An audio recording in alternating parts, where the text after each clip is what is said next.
कहानी की शुरुआत में हमें वेस्ट वर्जीनिया के एक टाउन को दिखाया जाता है, जहाँ पर बहुत सारे लोग हेलोवीन के दिन काफी ज्यादा माउंटेन मैन म्यूजिक के नाम पर फेस्टिवल सेलिब्रेट कर रहे थे। वहीं पर इस न्यूज को रिकॉर्ड कर रही थी एक लेडी जिसका नाम केलिन था, और इसी फेस्टिवल को लोग बहुत सारे अजीब अजीब से मास्क लगाकर क्रेपी स्टेन्स की तरफ घूम रहे थे। अपने न्यूज को कवर करने के बाद केलिन जॉगिंग पर चली जाती है और जॉगिंग करने में इतना खो जाती है कि उसे पता भी नहीं चलता कि वो जंगल में चली गई है। और तभी उसके सामने एक टूथ आ जाता है, लेकिन उसे देखकर ये हंसने लगती है क्योंकि उसे लगता है कि जो लोग उस फेस्टिवल में मास्क और कॉस्ट्यूम पहनकर घूम रहे थे, ये भी शायद उन्हीं में से होगा। और वो उस पर ज्यादा ध्यान नहीं देती, उसे इग्नोर करती है और आगे की तरफ चल देती है। आगे जाने पर उसके सामने वन आई आ जाता है, लेकिन जब वो उसे देखती है तो उसे ब्लैक कॉस्ट्यूम कहकर आगे की तरफ चल देती है। लेकिन थोड़ी दूर आगे जाने के बाद थ्री फिंगर आ जाता है। आपको तो पता है कि थ्री फिंगर कितना खतरनाक है, इसलिए वो उसे आगे जाने नहीं दे रहा था। इसलिए गुस्से में आकर केलिन ने उसे अपनी मिडिल फिंगर दिखा दी।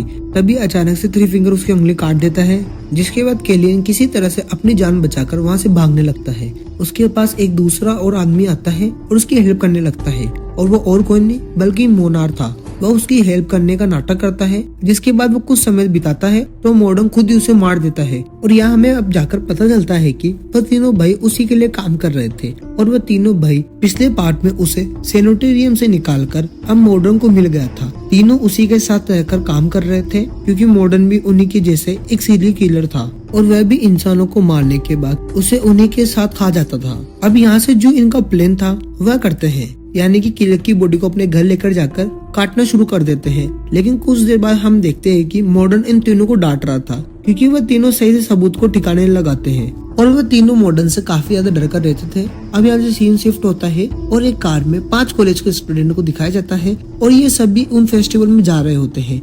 लेकिन तभी हम देखते हैं कि जानबूझकर मॉर्डन उनकी कार के आगे आ जाता है, और उसे बचाने के चक्कर में उनकी गाड़ी काफी दर्दनाक तरीके से जाकर टकरा जाती है। और मॉर्डन उन्हें दिखाने के लिए ऐसा नाटक करता है कि जैसे कि वह सच में उनकी गाड़ी से टकरा गया। लेकिन उन्हीं फ्रेंड में से जिसका नाम बिली था, जो खुद गाड़ी चला रहा था, उसको पूरा यकीन था कि उसकी कार से बिल्कुल भी टच नहीं हुआ था। लेकिन जैसे ही बिली उसे चेक करने के लिए उसके पास जाता है, वह फौरन उस पर चाकू से अटैक कर देता है। तीनों फ्रेंड्स मिलकर उसे काफी बुरी तरह से मार देता है, और यह सब कुछ दूर से वह तीनों भाई देख रहे थे। अभी यहाँ से ये तीनों भाई उन पर अटैक करने ही वाले थे, तभी पुलिस ऑफिसर शेरिफ एंजेली डिप्टी बिग्स वहाँ पर आकर उन्हें रोकने के लिए कहते हैं। एंजेला उन सभी को अरेस्ट करके अपने साथ लेकर जाती है, और डिप्टी विक को वह ट्रक आने तक रोकने को कहकर वहाँ से चली जाती है।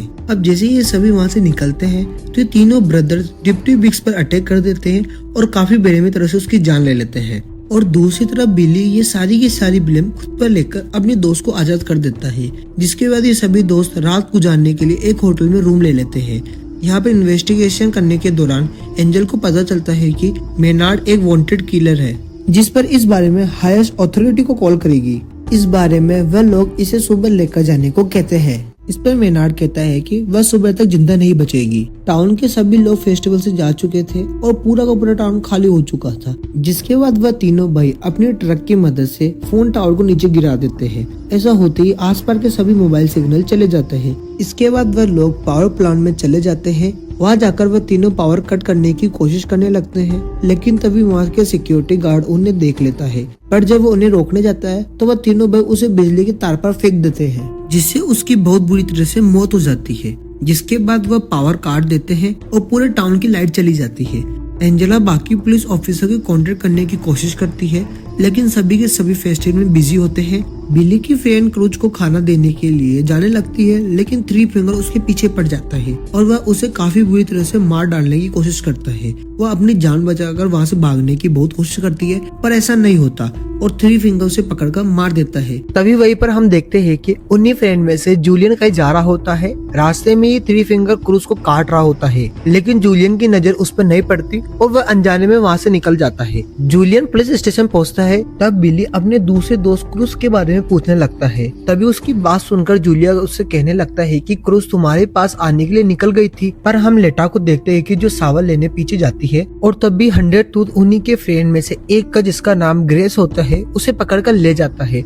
उसकी आवाज सुनकर लेटा बाहर आती है कि तभी वैन आई उस पर हमला कर देता है। किसी तरह से बहुत मुश्किल से वह अपनी जान बचाकर भाग जाती है। पुलिस स्टेशन के दरवाजे के बाहर नॉक करता है। बिल्ली को लगता है कि शायद क्रूस ही होगी। जब एंजेला चेक करती है तो वहाँ पे क्रूस न होकर उसका बेस्ट फ्रेंड होता है जो उसके लिए खाना लेकर आया था। वह उसे खाना देकर फौरन वहाँ से चला जाता है। वह तीनों भाई ग्रेस को बांध देते हैं, अपने हथौड़े से उसे मार मार कर उसकी टांग तोड़ देते हैं, जिसके बाद वह उसे ले जाकर पुलिस स्टेशन के बाहर फेंक कर वहाँ से चले जाते हैं। वह मदद के लिए जोर जोर से चिल्लाने लगता है। उसकी आवाज सुनकर बिली और जूलिया उसे पहचान लेते हैं कि यह तो उसके दोस्त ग्रेस की आवाज है। एंजेला उसकी हेल्प करने के लिए जैसे ही बाहर आती है तभी वह तीनों ब्रदर्स अपने ट्रक को ग्रेस के ऊपर चढ़ाकर बहुत बुरी तरह से कुचल देते हैं और एंजेला कुछ भी नहीं कर पाती। एंजेला उनके दोस्त की लाश को रोड से साइड में हटाकर साइड में रख देती है और वह जूलिया और बिली और एक और पर्सन को शॉटगन देकर और उन्हें ड्यूटी असाइन कर देती है। यहाँ पर बिली क्रूज को ढूंढने के लिए कहता है, लेकिन एंजेला साफ साफ इनकार कर देती है और वह उसे स्टेशन के गार्ड करने को कहती है। यहाँ पर हम देखते हैं कि लेटा भी पुलिस स्टेशन पहुंच जाती है और दरवाजा और नॉक करने लगती है। तभी आया हुआ एक पर्सन बिना कुछ सोचे समझे गोली चला देता है। गोली की आवाज सुनकर एंजेला चेक करने जाती है, जिसके बाद इन्हें पता चलता है कि लेटा को कोई भी गोली नहीं लगी थी। जिसके बाद बिली उससे क्रूज के बारे में पूछता है, लेकिन वह भी क्रूज के बारे में नहीं जानती थी। उसकी ये बात सुनकर बिली जूलिया के साथ क्रूज को ढूंढने जाता है और कुछ ही दूर जाने के बाद सड़क पर क्रूज की लाश मिलती है। उसे मरा हुआ देखकर बिली अपने आप को खो देती है। तभी वहाँ पर थ्री फिंगर आ जाता है, जिसके बाद वो दोनों पीछा करने लगते हैं, लेकिन वह उसके ट्रे में फंस जाते हैं। अगले सीन में जब बिल्ली को होश आता है तब वह देखता है कि वह खुद एक फुटबॉल फील्ड के जमीन के अंदर गड़ा हुआ था। उसके सिर के अलावा कुछ भी दिखाई नहीं दे रहा था। ये देखकर बिल्ली काफी हताश हो जाता है। उसी के पास जूलिया जमीन पर लेटा हुआ था, जो कि उसके पैर को एक मोटी जंजीर से बांध दिया गया था। यहाँ पर ये दोनों वहाँ से भागने का प्लान कर रहे थे। तभी थ्री फिंगर सामने से एक बड़ी स्नो ब्लेड वैन को लाता है। बिल्ली को अब पता था कि वो उसकी मौत बहुत दर्दनाक होने वाली है, लेकिन थ्री फिंगर उसको सामने से नहीं बल्कि वैन को उसके पीछे लेकर पीछे से मारना चाहता है ताकि बिल्ली न देख पाए। जिसके बाद वह थ्री फिंगर उसके सर को काट देता है। बिल्ली को जान से मार देने के बाद वह जूलिया की तरफ जाने लगता है। जूलिया जो बंधा हुआ था अब वो भी भाग नहीं सकता था और देखते ही देखते थ्री फिंगर उसे भी मौत की घाट उतार देता है। यहाँ पर काफी टाइम बीत जाने के बाद बिल्ली और जूलिया वापस नहीं आते। तब एंजेला उस आदमी को फेस्टिवल में जाकर हेल्प बुलाने को कहती है। वह आदमी एंजेला की कार को लेकर जाने लगता है, लेकिन रास्ते में जाते समय रोड के बीचों बीच एक वायर लगा हुआ था। वो उसे दिखाई नहीं देता और उसकी बुरी तरह से गाड़ी क्रैश हो जाती है। जिसके बाद तीनों ब्रदर्स उस आदमी को पकड़कर पुलिस स्टेशन के पास एक शॉप में लेकर आते हैं और वहाँ उसे एक ड्रम के अंदर बंद कर देते हैं और नीचे उसकी आग लगा देते हैं। यहाँ पर एंजेला को उस आदमी की चीखी आवाज आ जाती है। वह उसकी आवाज सुनकर वह घबरा जाती है, लेकिन जैसे ही वह उस दुकान तक पहुँचती है कि तभी वहाँ पर एक जोर से धमाका हो जाता है। यहाँ पर पुलिस स्टेशन में मॉडर्न लेटा को अपने बात में फंसाकर लालच देने लगता है।